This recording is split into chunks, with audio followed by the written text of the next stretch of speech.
7 with WCLU News Director Angela Briggs. I'm Angela Briggs with WCLU, and this is your top story at 7.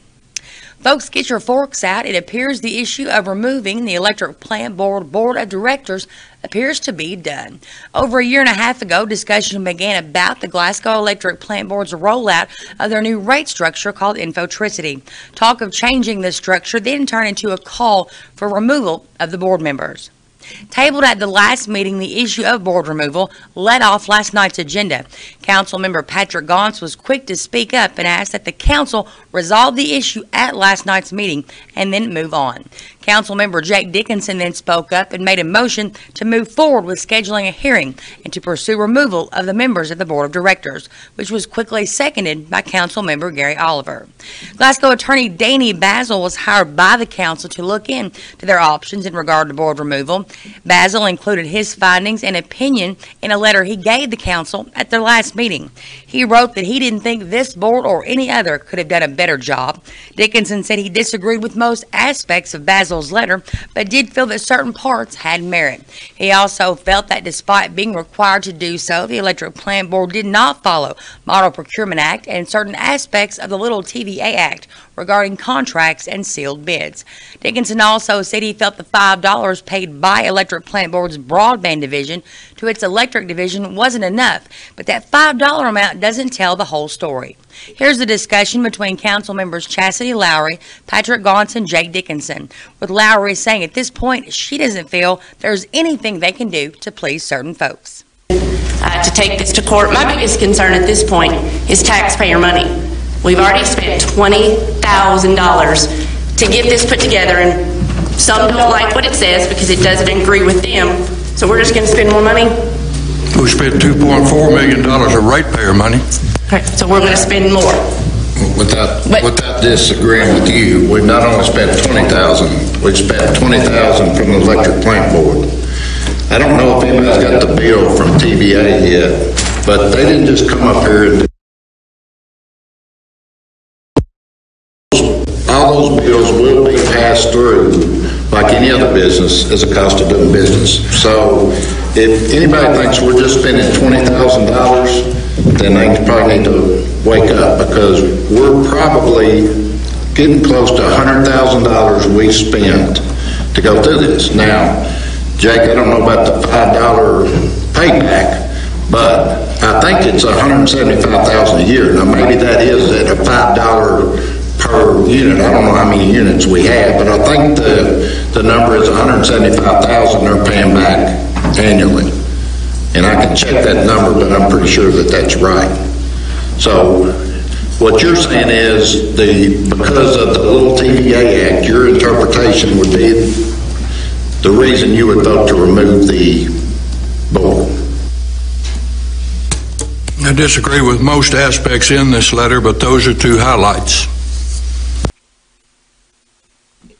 Councilmember Wendell Honeycutt also spoke up and said he felt the EPB board was a group of civic-minded people trying to do the right thing, and the compromises they've offered could save $30,000 to $40,000 monthly in customer bills.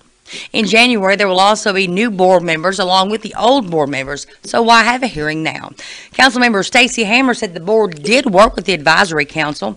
Councilmember Freddie Norris said that he felt the board needed balance and that some people that understand what's going on. He also noted the debate is always good. Despite disagreeing with his findings, Dickinson said he saw no reason to get a new attorney should they move forward with board removal. I asked Basil about this after the meeting. Not unusual. People always have an idea of what they want, and they hire the lawyer to get what they want, and then the lawyer tries to do that the very best way that he can. And sometimes the law lines up perfectly, and sometimes you have to dig a little bit to find the right things. But what we try to do is accomplish the goals that our clients have. And as you're aware, in this particular case, we have 12 clients, and they have different goals. But my objective was to do what the council wanted me to do. And if it was to go forward with a board removal, then I feel I had that obligation to do that, and I would have done that. For over a year and a half, the council has gone back and forth over the issue, spending a lot of time, energy, and effort. Now that this issue has been laid to rest, there are many opportunities to use that same excitement and passion on things that could benefit the city. Here's Mayor Dick Doty. Well, we got plenty of opportunities here in the city. There are things, quality of life issues that we can work on, plenty of things there, from parks, economic development, any number of things that we can focus our attentions on. So, Are you glad it's resolved? I am glad to see this put behind us, yes. Before it came down to the vote, Lowry gave her take on the last year and a half. And at the end of the day of this, my greatest fear is that I think all 12 of us began this journey with wanting to help people. Whether we agreed with the board removal or not, I will never deny those people who are suffering. And I feel like within the last 6 months, there has been some progress made.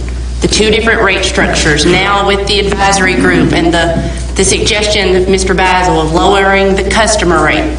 I feel like, what else do we want from these people besides blood? Because that seems to be the direction we're going. And I don't know what happens when the board's gone, because we can't seem to appoint someone to fill their place. If we can agree on someone like Ms. McLean, I'm not sure how we're going to fill that spot, because we're 9 months in, it's still vacant. Our job is to look out for the best interest of all the people, and I think we're trying to do that. And I still don't know where this is going to fix the infotricity problem, because I think we forgot about infotricity a long time ago, and this became personal. When it came to the roll call vote, those voting against scheduling a hearing to remove board members were Greg Harris, Stacey Hammer, Brad Gross, Happy Neal, Wendell Honeycutt, Patrick Gaunce, and Chastity Lowry. Those voting in favor were Jake Dickinson, Gary Oliver, Marna Kirkpatrick, and Marlon Witcher. The council will have to approve a memorandum of understanding between them and the EPB board. That includes the agreements the two have reached. In other business, the council voted to set the tax rates for 2017. The ordinance keeps the rates the same as last year, which is just under 17.5 cents per $100. Those paying early will receive a 2% discount if paid by the end of November and a 1% discount if paid by the end of December. A resolution expressing support for the separation of the CRS, or County Employee Retirement System, from KRS, or the State Retirement System, was also passed by the council. While state government has missed many of their payments to the retirement system, city and county governments have been kicking in all along. Currently funded at 62%, the CRS is in much better shape financially than KRS, which reports say is the worst funded retirement system in the country. Currently, the two accounts are combined. This resolution shows support for splitting the two entities and will be sent on to the Kentucky General Assembly. Well, I'm Angela Briggs with WCLU, and this has been your top story at 7.